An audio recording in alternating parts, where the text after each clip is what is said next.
Olá, pessoal, tudo bem? Então, vamos lá retornar à nossa segunda parte da aula sobre o tratamento farmacológico da angina, da doença arterial coronariana, né? Uma doença cardiovascular que, como a gente viu na primeira parte da nossa aula, que tem uma alta letalidade e que agora a gente está abordando a terapêutica farmacológica, né? Nesse slide que a gente já falou na nossa primeira parte da aula, a gente falou sobre as duas principais estratégias que a gente pode utilizar para poder organizar o balanço entre a demanda e o suprimento de oxigênio para o coração. E aí a gente tem escolhas a fazer. Isso, lógico, vai depender do paciente, da condição clínica do paciente e também do diagnóstico, né? Da intensidade, do grau também de obstrução das artérias coronarianas desse paciente. E aí nós temos substâncias que podem, como a gente viu na primeira parte da aula, né? Tanto diminuir a demanda de oxigênio através da redução do trabalho cardíaco, quanto também substâncias que podem aumentar o suprimento de oxigênio. Essas substâncias, em particular, que aumentam o suprimento de oxigênio para o coração, através do aumento do fluxo sanguíneo coronariano, elas são substâncias que podem ser vasodilatadoras, lógico, isso quando a gente considera o tratamento de uma angina, como é que eu posso dizer, prismetal ou variante. Todavia, se a gente estiver falando da angina pectoris estável ou instável, principalmente a instável, o ideal é o tratamento para desobstrução do vaso da artéria coronária, que é feito com que tipo de medicamento? Fármaco. Estatinas, por exemplo, né? Simvastatina, atorvastatina, as estatinas, que reduzem os níveis de lipoproteína plasmática, de colesterol, LDL, aumentam a HDL, né?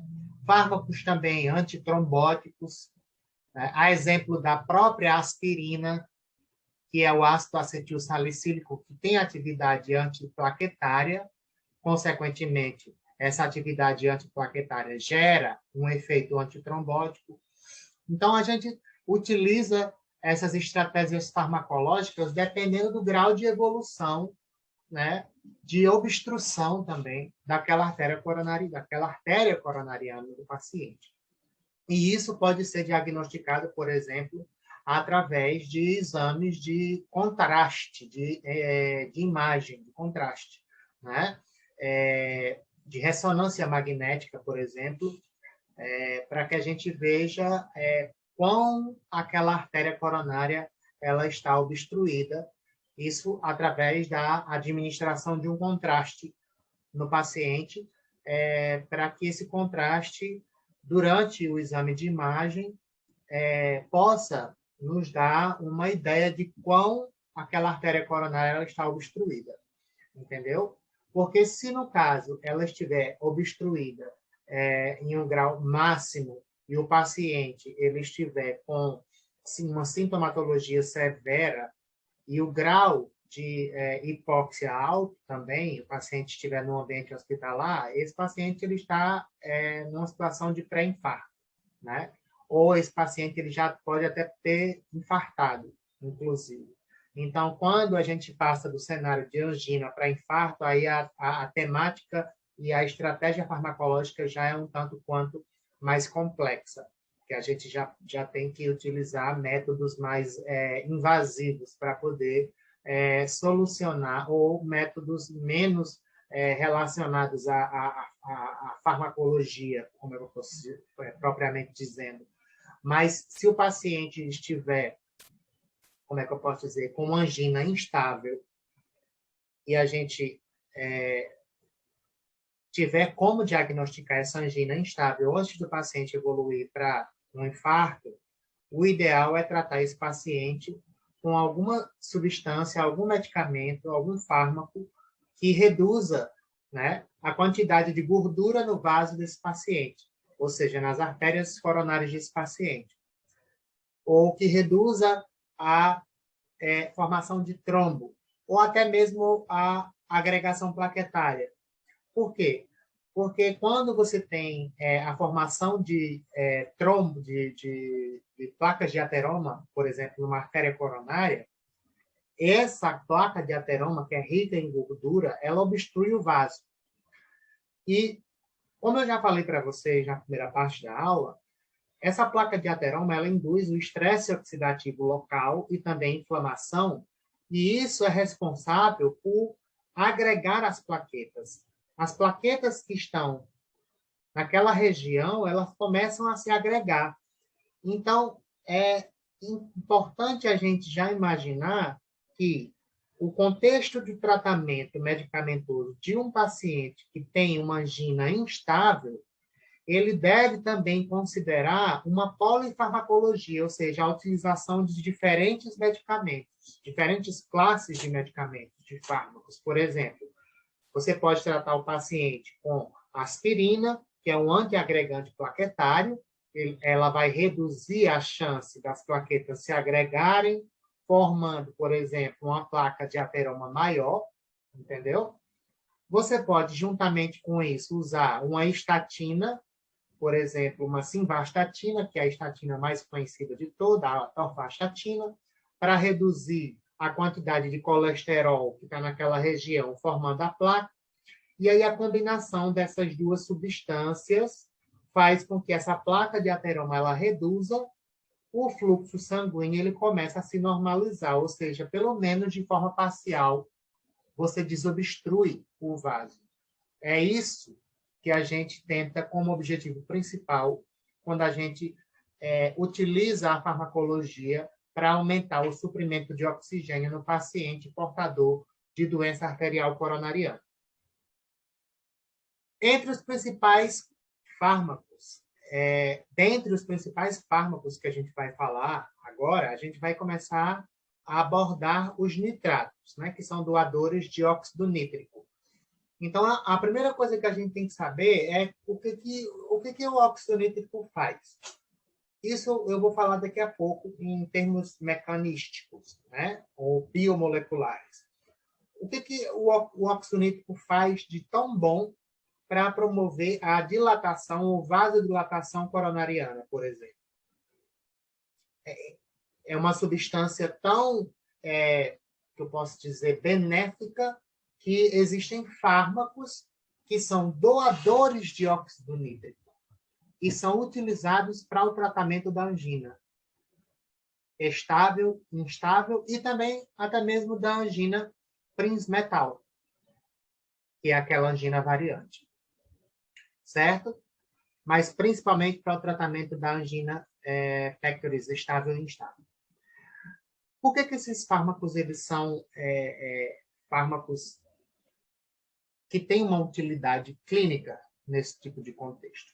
Porque eles doam, no momento em que eles são administrados, eles doam moléculas de óxido nítrico. E essas moléculas de óxido nítrico vão induzir vasodilatação coronariana, aumentando o lúmen do vaso. Agora, é o que eu falei anteriormente. Se o vaso estiver totalmente obstruído por conta de uma placa de gordura de ateroma, não adianta você querer vasodilatar, porque não tem, você não vai existir espaço se o espaço já está todo ocupado pela gordura, pela placa de ateroma. Então, o tratamento já vai ter que partir para uma outra vertente, que é o quê? Utilização de fármacos antitrombóticos, antiagregantes plaquetários, né? Falei para vocês que estão dentro da classe dos antitrombóticos, de antidislipidêmicos, como as estatinas. Mas os nitratos, eles são vasodilatadores muito potentes. Dentre os principais representantes, nós temos a nitroglicerina, como eu estou destacando aqui para vocês, né? Essa tabela é uma tabela do Gudman 12ª edição, tá? Vocês conseguem obtê-la lá, certo? Nós temos como nome genérico também, o dinitrato de isosorbida e o 5-mononitrato de isosorbida. Essas três substâncias são os principais representantes da classe dos nitratos. E o que é que eles fazem? Qual a diferença entre um e outro? A diferença na forma de ação basicamente não existe, porque todos são doadores de óxido nítrico. Todos vão doar moléculas de óxido nítrico. Agora, o que vai diferenciar de um para outro? A potência, a farmacocinética, o paciente que vai ou não responder, e a gente vai ver quais tipos de paciente respondem melhor ou de maneira mais, como é que eu posso dizer, desejável a uma classe do que outra. Uma classe não, a um fármaco do que outro. Tá? Então, esses são os três principais representantes. É importante, lógico, antes de falar de cada um isoladamente, dar uma abordagem geral sobre os nitratos orgânicos, que são doadores de óxido nítrico, como eu falei para vocês. Né? Então, destacando aqui, como vocês estão observando, eles são fármacos que são muito antigos e ainda hoje, no século XXI, nós já estamos quase em 2022, esses fármacos eles são utilizados há mais de 140 anos na terapia da angina de peito, para vocês terem ideia. Eles têm efeitos adversos realmente severos, principalmente dependentes da dose, tóxicos também, lógico. Não é? O mecanismo de ação, mesmo com 140 anos de uso, ainda não é totalmente estabelecido. O que se sabe é que eles doam óxido nítrico, mas também pode existir ou podem existir mecanismos de ações adicionais. Uma outra forma de se diferenciar um fármaco de outro, por exemplo, a nitroglicerina do dinitrato de isosorbida, é a forma pela qual essas moléculas, ao chegarem, um exemplo de uma artéria coronária, no local onde elas têm que promover a vasodilatação, como é que elas vão doar essa molécula de óxido nítrico? A célula que esse nitrato adentra precisa expressar enzimas que metabolizam esses nitratos e convertem esses nitratos em substâncias, em derivados, e um desses derivados metabólicos é o óxido nítrico. Então, um exemplo principal de enzima que a gente pode falar é a aldeído desidrogenase, que está presente nas mitocôndrias dos cardiomiócitos, por exemplo. Ou também nas mitocôndrias das células musculares lisas vasculares. Certo? É a da ADH2, tá? Como abreviatura, ou abreviação do nome por extenso. A aldeído desidrogenase, ela é a enzima que converte ou que faz com que a molécula de nitroglicerina seja convertida em derivados metabólicos, onde, dentre um desses derivados, o óxido nítrico é o principal, né? E é o que vai induzir o quê? Induzir a ação vasodilatadora coronariana. A gente pode, então, dizer que eles são profármacos. Por quê? Porque para que eles promovam o seu efeito, na verdade, a sua ação que desencadeia o efeito farmacológico, eles precisam de uma ativação enzimática. Né? Então, a gente denomina esse tipo de substância como, ou classifica esse tipo de fármaco como profármaco. O fármaco que é administrado no nosso organismo e precisa, antes de promover a sua ação e o seu efeito, de uma ativação enzimática, esse fármaco ele pode ser classificado como profármaco. Então, esses profármacos, que são nitratos orgânicos, eles constituem, como eu falei para vocês, fontes de óxido nítrico, e o óxido nítrico ativa uma via de sinalização intracelular nas células do músculo liso dos vasos das coronárias, que é a via da guanililciclase solúvel, que gera o GMP cíclico, que ativa a PKG, e essa PKG ativa mecanismos, ou ela fosforila, por ser uma sinase, substratos responsáveis por, ao serem ou bloqueados ou ativados, o que vai ocorrer como efeito final é o quê? Redução da concentração ou das concentrações citosólicas de cálcio. Então, se a gente tem redução do cálcio citosólico em célula muscular lisa de um vaso, vai haver o quê? Vasodilatação. É justamente isso que acontece quando o vaso ele precisa vasodilatar. Essa figura, gente, eu mesmo construí com o objetivo de explicar, por exemplo, como que a nitroglicerina, ao chegar numa célula muscular lisa, ela vai ser convertida em derivados metabólicos, né? Principalmente o óxido nítrico, e como que o óxido nítrico ele vai induzir essa vasodilatação. Então, a nitroglicerina ela tem essa estrutura química, como a gente está observando aqui, certo? Ela, ao se difundir para o citosol da célula, a mitocôndria da célula muscular lisa expressa essa enzima aldeído desidrogenase. Então, a aldeído desidrogenase vai converter a nitroglicerina em nitrito e óxido nítrico. E aí, o que vai acontecer? Esse óxido nítrico ele vai ativar a guanililciclase solúvel. O que a guanililciclase solúvel faz? Ela converte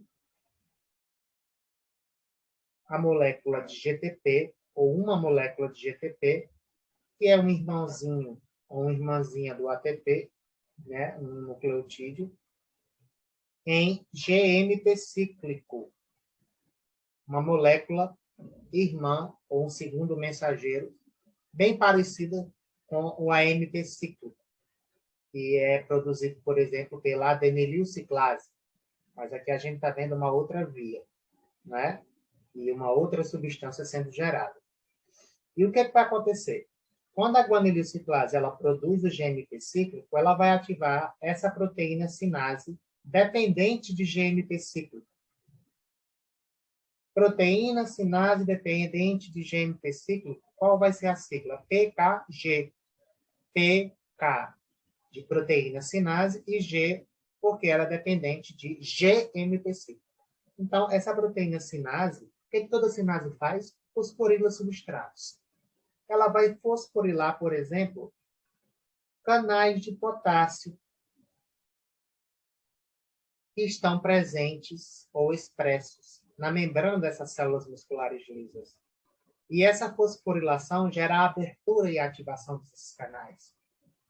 Sabendo-se que o potássio ele é mais concentrado dentro do que fora da célula, o que vai acontecer quando esses canais eles forem fosforilados e ativados? O potássio ele vai sair. Então, como o potássio vai sair da célula, ou seja, vai haver um influxo de potássio, do citosol para o meio extracelular, por ter carga positiva saindo da célula, essa membrana ela vai ficar mais negativa. E isso a gente denomina como um processo de hiperpolarização. E essa hiperpolarização é responsável por inibir o que a gente conhece como um mecanismo de interação entre as moléculas de actina e miosina, que são as moléculas que são responsáveis pelo processo de contração. A hiperpolarização ela vai gerar, lógico, a ativação de vias de sinalização intracelulares, que vão inibir a interação entre actina e miosina nessa célula muscular lisa e, consequentemente, essa célula muscular ela não vai contrair, ela vai relaxar. Vocês estão vendo que tudo isso depende da atividade dessa aldeído de desidrogenase 2 para a nitroglicerina. Uma coisa bem interessante é que pacientes lá do Japão, da China, ou seja, pacientes asiáticos, eles expressam a aldeído desidrogenase, mas grande maioria desses pacientes expressam uma aldeído desidrogenase inativa. Então, por exemplo, se a gente administrar nitroglicerina no japonês, vamos dizer assim, né? Pode ser que esse japonês ele não responda à nitroglicerina porque ela não vai conseguir ser convertida em nitrito e óxido nítrico, devido à ausência ou à inativação, perdão, à inatividade da aldeído desidrogenase que ele expressa. Isso por uma mutação gênica, né? Característica desse tipo de população, né? Dessa etnia, vamos dizer assim. Todavia, nós temos o dinitrato de isosorbida e o 5-mononitrato de isosorbida, que são fármacos que também são doadores de óxido nítrico, mas eles são ativados por enzimas que não são a aldeído desidrogenase 2, e sim outras enzimas, como enzimas do citocromo P450, a xantina oxirredutase e a aldeído desidrogenase citosólica, não aquela que é expressa na mitocôndria. Então, descendentes asiáticos respondem ao dinitrato de isosorbida e ao 5-mononitrato de isosorbida porque eles expressam essas enzimas, todas essas enzimas, no citosol das células musculares lisas. Então, tanto o dinitrato quanto o 5-mononitrato serão convertidos em óxido nítrico. O óxido nítrico vai promover a mesma coisa. Vai acontecer a mesma coisa. Ele vai ativar a guanilociclase solúvel, que vai converter o GTP em GNP cíclico, que ativa a PKG fosforila canal de cálcio. Vai haver abertura de canal de potássio, PKG fosforila canal de potássio. Vai haver abertura de canal de potássio, o efluxo de potássio, hiperpolarização. Essa hiperpolarização vai gerar o quê? O relaxamento, né, dessa célula muscular lisa, certo? E esse relaxamento vai gerar o quê? Vasodilatação. Antes de a gente entender o que é a vasodilatação traz de benefício para o paciente, a gente precisa entender também que o paciente, por exemplo, hipertenso, né, o paciente que está com um retorno venoso alto por determinada situação, o que é que vai acontecer? Eu já falei isso para vocês na primeira parte da aula, né? Aumento das pressões de enchimento. E quando o coração tem um aumento das pressões durante o enchimento, ou seja, durante a diástole, o que é que vai acontecer? O volume diastólico final vai reduzir. Além disso, o aumento do retorno venoso faz com que essa pressão de enchimento seja tão alta no átrio e quando o sangue chegue no ventrículo, que o sangue que chega aqui no ventrículo, ele está chegando com uma pressão tão alta que ele gera uma tensão sobre a parede do músculo cardíaco que estressa esse músculo. E aí o coração tem que trabalhar mais para, como é que eu posso dizer, neutralizar esse estresse gerado pela alta pré-carga. Então, por isso que um alto retorno venoso aumenta o trabalho cardíaco. E o aumento do trabalho cardíaco aumenta o consumo de oxigênio. E se o paciente tem aumento do consumo de oxigênio e é portador de insuficiência coronariana, ele pode evoluir para uma crise coronariana aguda. Dor no peito, e se não tratar, ele pode até precisar ser hospitalizado ou evoluir para um infarto ou óbito. O que é que o nitrato ele faz? O nitrato, ao doar o óxido nítrico e gerar vasodilatação, eles têm uma capacidade de induzir vasodilatação venosa, né? E aí, induzindo essa vasodilatação venosa, eles vão aumentar a capacitância dessas veias, ou seja, a elasticidade e o armazenamento de sangue nessas veias, aumentando essa capacitância. O retorno venoso ele vai reduzir, antes aumentado, alto. Se a capacitância venosa ela aumenta, o retorno venoso reduz. Se ocorre redução do retorno venoso, o que é que vai acontecer com a pressão de enchimento? Vai reduzir. Se a pressão de enchimento reduz, a pré-carga também reduz. Se a pré-carga reduz, nós teremos redução daquela tensão que é gerada sobre o músculo cardíaco, redução daquele estresse. E aí o trabalho cardíaco vai reduzir. Se o trabalho cardíaco reduz, o consumo de oxigênio vai reduzir. Então, por isso que quando você vasodilata uma veia, você pode diminuir o trabalho cardíaco, e isso é bom para tratar, por exemplo, um paciente que é portador, né, de insuficiência ou doença arterial coronariana, angina, certo? Efeitos hemodinâmicos dos nitrovasodilatadores, como nitroglicerina, dinitrato de isosorbida, 5-mononitrato. Em baixas doses, a nitroglicerina prefere ou tem uma seletividade, ainda não se sabe muito bem, razões que ainda são desconhecidas, mas uma seletividade maior por vasos de grande calibre, ao invés de pequeno.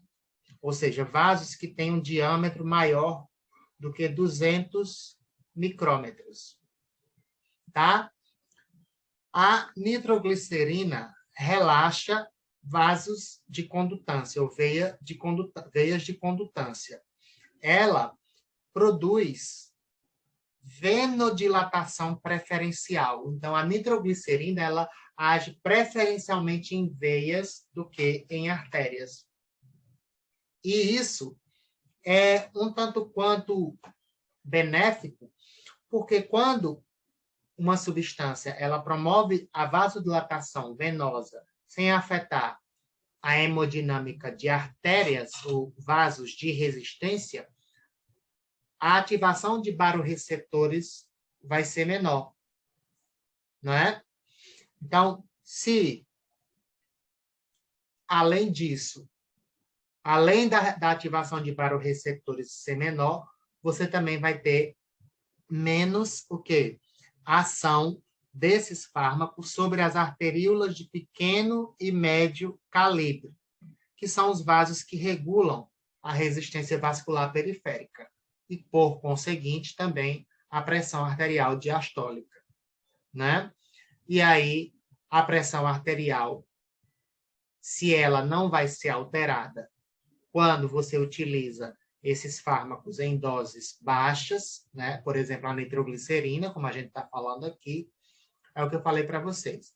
Ela não vai afetar esses vasos de pequeno calibre, não vai haver tanta interferência na resistência vascular periférica, não vai haver ativação significativa de baroreceptores, consequentemente, não vai haver ativação do sistema nervoso autônomo como mecanismo reflexo. Isso é bom, porque se o sistema nervoso autônomo for ativado, o que é que vai acontecer? Vai haver aumento na descarga simpática. E ao invés da gente diminuir o trabalho cardíaco, vai haver um aumento. Porque se tem aumento na descarga simpática, a gente vai ter aumento na liberação plasmática de adrenalina, né, da suprarrenal, e também da liberação neuronal periférica de noradrenalina. E isso pode ativar receptores beta-1 cardíacos, aumentando o trabalho cardíaco, que é o que a gente não quer de forma alguma. A gente quer diminuir o trabalho cardíaco no paciente portador de doença arterial coronariana. Certo? Deixa eu só dar uma limpada aqui rapidinho.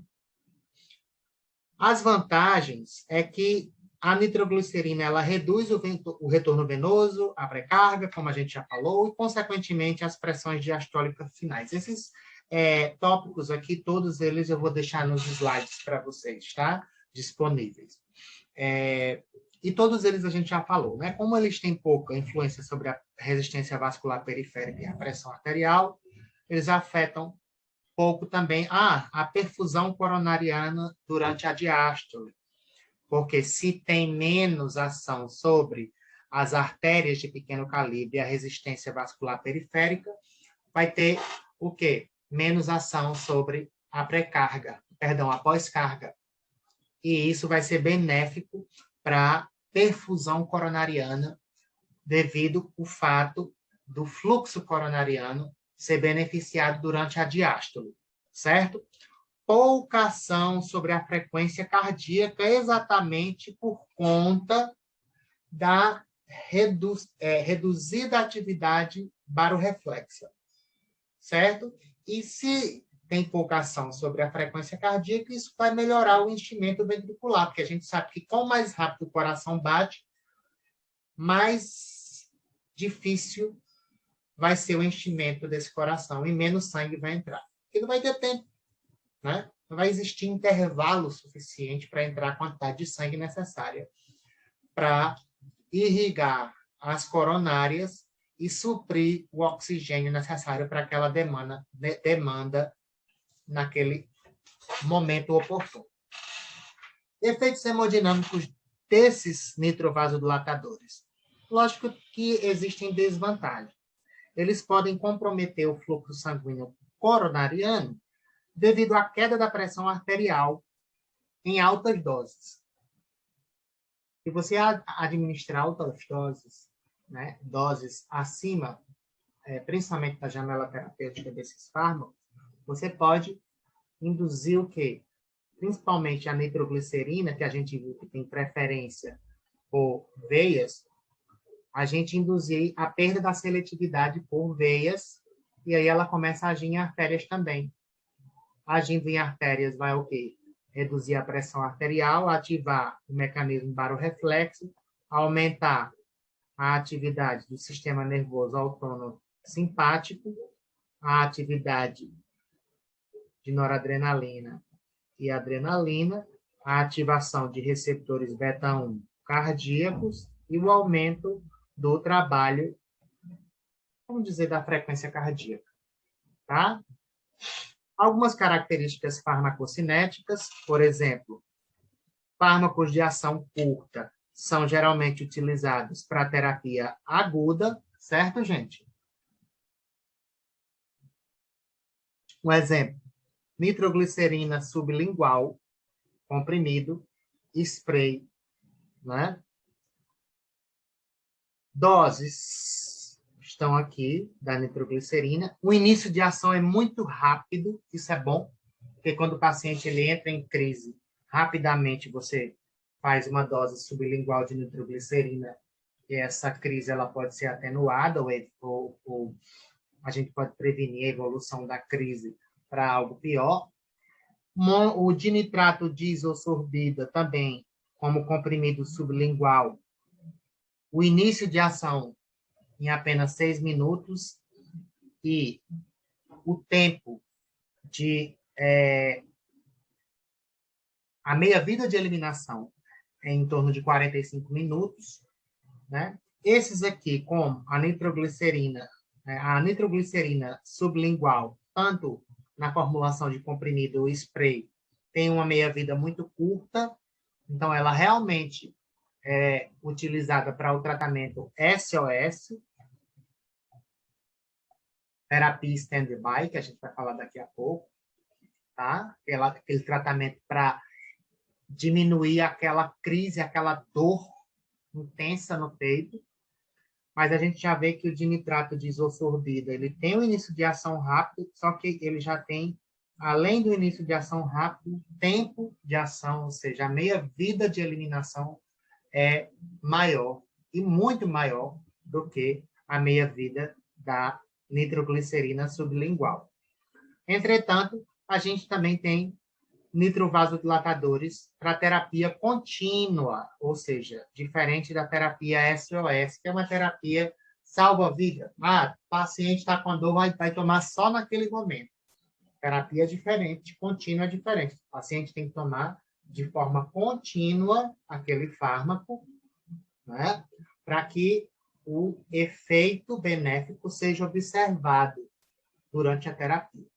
E aí, todos, né, esses fármacos que estão listados aqui, por exemplo, nitroglicerina oral, bucal, transdérmica, dinitrato de isosorbida sublingual, oral, comprimidos mastigáveis, o mononitrato de isosorbida pela via oral, nessas diferentes doses, tem, lógico, olha só, duração de ação muito maior em horas, né, do que o que a gente vê aqui na tabela anterior, os fármacos, na verdade, das preparações que contêm esses fármacos e que vão ter meias-vidas menores ou maiores. Fármacos ou preparações com meias-vidas curtas são utilizados em crises, né? Terapia SOS. Ação longa para terapia contínua, certo? E aí, essa terapia SOS, ela é bastante útil, por exemplo, para o paciente que tem angina instável. Ou seja, aquela angina que o paciente desenvolve, aquela dor no peito, quando ele começa a exercer alguma atividade física, por exemplo. E aí o coração ele começa a bater numa intensidade maior, a frequência cardíaca aumenta, o consumo de oxigênio aumenta, com a demanda aumentada e o suprimento reduzido devido à obstrução coronariana, o paciente vai apresentar dor. E aí você faz o quê? Faz uma terapia stand-by, SOS, com os nitratos, né, de curta ação. Eles podem ser prescritos para essa terapia stand-by, SOS, que pode também ser chamada de terapia de reserva. São administrados somente quando os episódios de angina forem observados, por isso que são chamados, né, de fármacos utilizados em terapia SOS stand-by, ou seja, uma terapia de espera, de reserva. Vamos esperar somente quando o episódio de angina for desencadeado ou aparecer, né? Ou for ocorrer uma precipitação anginosa. Esse fármaco ele é utilizado pelo paciente. A menor dose eficaz deve sempre ser prescrita, já que esses nitrovasodilatadores têm uma janela terapêutica estreita, né? E isso faz com que a dose terapêutica geralmente fique próxima à dose tóxica. Então, por isso que sempre a menor dose que ultrapasse a faixa terapêutica ou a concentração mínima para o efeito terapêutico é a dose ideal, certo? Se o paciente tomar 3 comprimidos de nitroglicerina, olha só como isso aqui é importante, dentro de um intervalo de 15 minutos e os sintomas não forem aliviados, imediatamente, ambiente hospitalar, assistência médica. A gente também utiliza esses fármacos para terapia profilática de prevenção, geralmente a prescrição de nitratos de longa duração, diferente desses nitratos que são utilizados, né, das formulações utilizadas de curta duração para terapia stand-by, a profilática ela é utilizada em longa duração, como, por exemplo, a administração de 5-mono ou de nitrato de isosorbida em preparações de liberação prolongada. Eles são considerados os fármacos de segunda escolha para o tratamento da angina, tá? Porque os de primeira são os beta-bloqueadores. O tratamento crônico pode levar à tolerância e à disfunção endotelial, tá? A gente vai falar sobre isso daqui a pouco. A angina instável, que é caracterizada por oclusão transitória ou permanente ou total das coronárias, ela não é modificada de forma específica pelos nitratos. Então, na verdade, na angina instável, que é aquela angina onde o paciente pode sentir dor em repouso. Os fármacos nitrato, ou da classe dos nitratos, eles são geralmente de segunda escolha, tá? Principalmente quando esse paciente evolui para uma síndrome coronariana aguda, ou seja, a dor já é tão intensa que ele precisa ser hospitalizado. Nas quais os fármacos antitrombóticos, como heparina fracionada, são, por exemplo, de primeira escolha. Porque nesse caso que você tem obstrução total do vaso e a angina instável, né, você trata o paciente em longo prazo com antidislipidêmicos e se o paciente evoluiu para uma síndrome coronariana aguda e foi hospitalizado, você está vendo o paciente com a sintomatologia da angina instável, evoluiu para o sintoma em repouso, não precisou do exercício, você não vai tratar ele com nitrato. Você vai utilizar a heparina, que tem uma potência antitrombótica muito alta, o que vai desobstruir aquela artéria rapidamente, né? E isso vai aliviar o sintoma e impedir, na maioria das vezes, que o paciente evolua para um infarto. Então, na maioria das vezes, na angina instável, principalmente nas crises, o paciente ele não responde muito bem aos nitratos. Eles são fármacos utilizados em segunda escolha, ou seja, em casos que antitrombóticos ou outros fármacos, como até mesmo antidislipidêmicos em longo prazo, não sejam eficazes, ou seja, o paciente é refratário a essas terapias, então a gente vai ter que recorrer aos nitrovasodilatadores como segunda escolha. Na angina variante, a gente tem os fármacos bloqueadores dos canais de cálcio, como os de primeira escolha, que a gente vai falar daqui a pouco.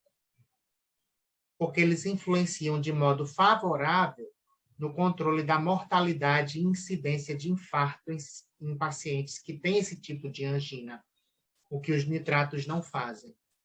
Os nitratos, eles podem reduzir os episódios de angina variante, mas eles não têm ação sobre a mortalidade e incidência no infarto, que foi o que a gente comentou no começo. O que é que a gente quer fazer no paciente que tem doença cardiovascular? Diminuir a mortalidade. Então, vamos escolher, na maioria das vezes, sempre o fármaco que diminui a mortalidade. Se esse fármaco que diminui a mortalidade não resolver o problema, então a gente vai partir para uma terapia de segunda escolha. Esse é um exemplo clássico. Na angina variante, o nitrato ele é sempre de segunda escolha, porque o bloqueador de canal de cálcio é o de primeira escolha, porque tem eficácia comprovada para tratar a angina e para reduzir a mortalidade. Só que se o paciente continuar apresentando, né, os sintomas da angina, em tratamento com bloqueador de canal de cálcio, você vai ter que utilizar fármaco de segunda escolha, que são, no caso, por exemplo, os nitratos. Uma estratégia, tá? Eu falei para vocês que a utilização dos nitratos pode induzir tolerância, né? O paciente ele pode se tornar tolerante, ou seja, não responder mais ao nitrato. Se você fizer, por exemplo, o uso entre 24 a 48 horas, o paciente pode deixar de apresentar o efeito desejável desse nitrato. Qual seria o mecanismo? Geralmente, esse mecanismo é decorrente de uma exposição frequente, contínua ao nitrato. E aí existem dois tipos de tolerância. A tolerância falsa ao nitrato, ou seja, pseudotolerância. Essa pseudotolerância, ela é classificada, caracterizada, por ativação de mecanismos extrínsecos à parede do vaso. Um exemplo, quando ocorre aumento na expressão da atividade da enzima ECA1 nas células endoteliais, e aí essa ECA1 vai sintetizar angiotensina 2, que vai ativar receptores AT1 em células musculares lisas, promovendo coronarianas, contração. Ok?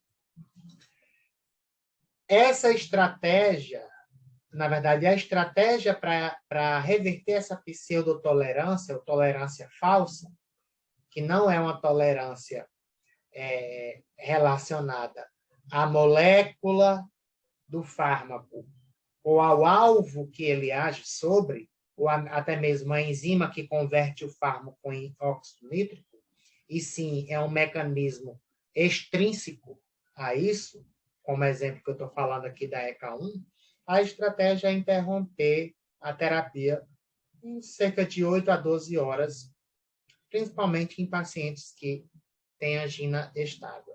Mas nós temos também a tolerância verdadeira, que ocorre devido à ativação de mecanismos neurohumorais, geração de espécies reativas de oxigênio, e essas espécies reativas de oxigênio podem inativar a ADH2, por exemplo. E aí, por exemplo, a nitroglicerina não consegue ser convertida em óxido nítrico. O paciente entra no processo de tolerância. Então, esses seriam mecanismos de tolerância aos nitratos, né, que podem ser desenvolvidos.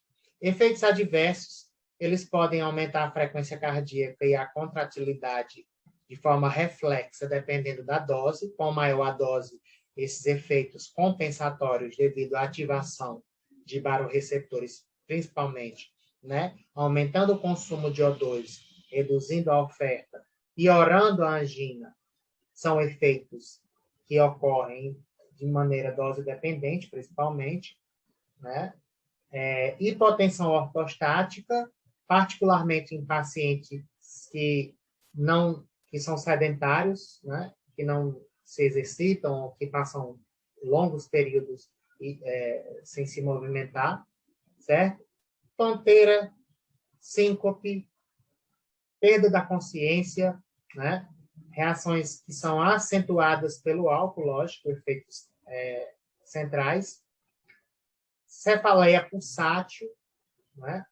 Ou seja, os nitratos eles podem dilatar vasos de artérias que irrigam as meninges, e isso pode causar aquela dor de cabeça bem semelhante a, como é que eu posso dizer, a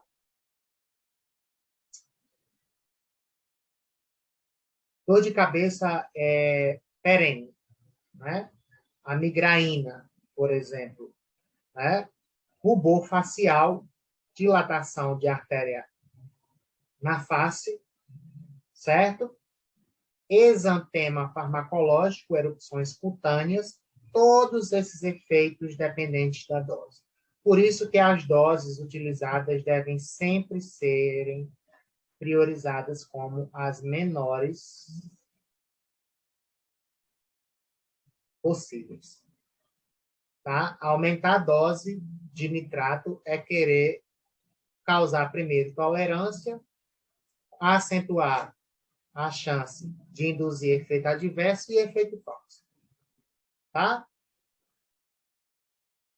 Associar com sildenafila.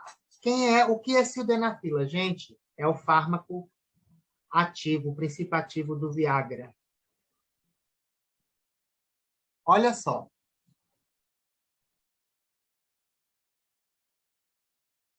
Como isso é importante para a gente saber.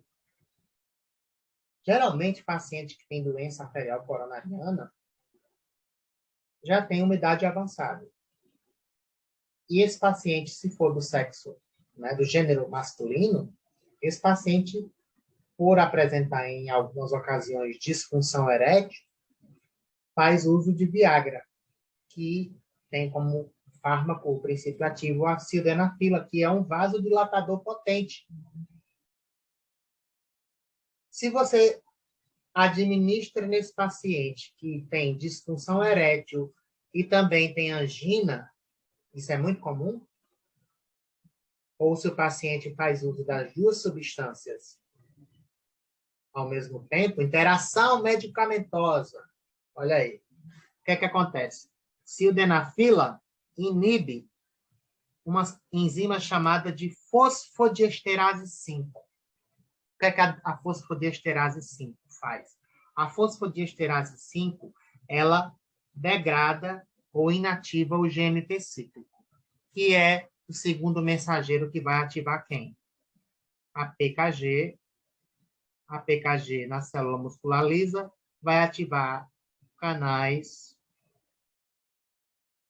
D a mais, potássio vai sair, hiperpolarizar e vasodilatar, tudo que a gente já viu anteriormente. Então, se a fosfodiesterase inibe, metaboliza o GNP cíclico, inativando ele, o GNP cíclico não consegue ativar a PKG e a PKG não vai conseguir ativar os canais de potássio. O que a sildenafila faz?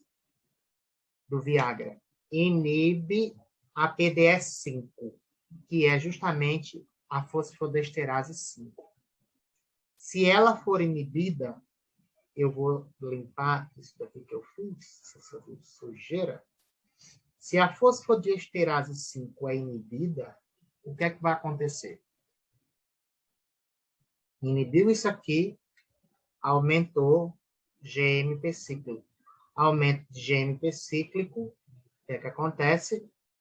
Aumento da ativação da PKG, maior ativação do efluxo de potássio. Se você associar a sildenafila mais um nitrato, o nitrato é doador de óxido nítrico. O óxido nítrico também vai fazer com que o GMP cíclico aumente, então isso aqui vai aumentar demais.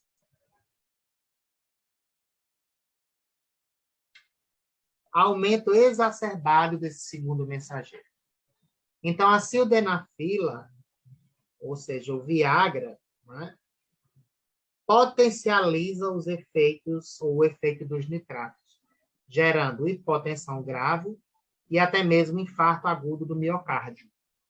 Por quê? Porque vai gerar uma vasodilatação tão forte, ativação barorreflexa tão forte, sistema nervoso autônomo simpático hiperativado, hiperativação de receptores adrenérgicos, tanto em arteríolas, né, em artérias coronárias, receptores alfa-1, quanto também nos cardiomiócitos, receptores beta-1, aumentando o trabalho cardíaco e aumentando a contração dessas artérias coronárias.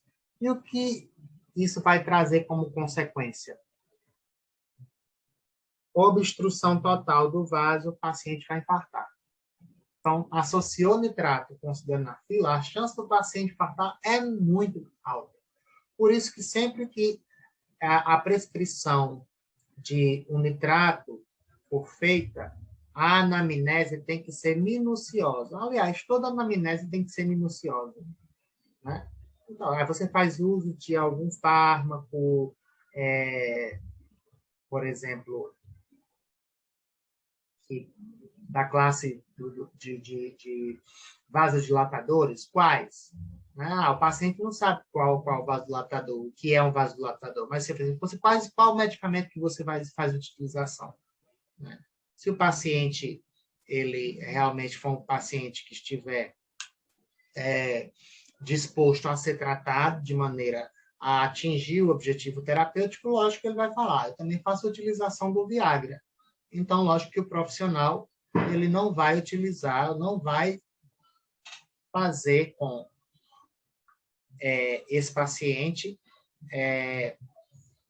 não vai criar uma estratégia farmacológica a partir da utilização de nitrato.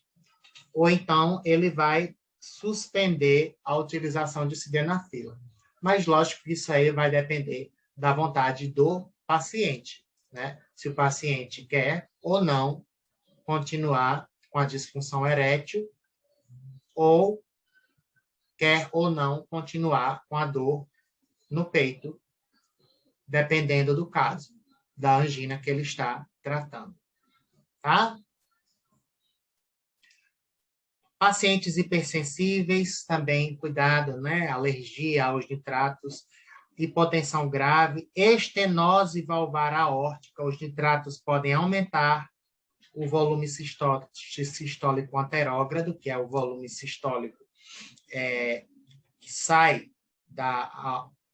do ventrículo esquerdo para a aorta durante cada sístole, agravando o quadro de estreitamento da aorta, tá? E agora, na próxima parte, e última parte, a gente vai começar a falar dos beta-bloqueadores e bloqueadores dos canais de cálcio.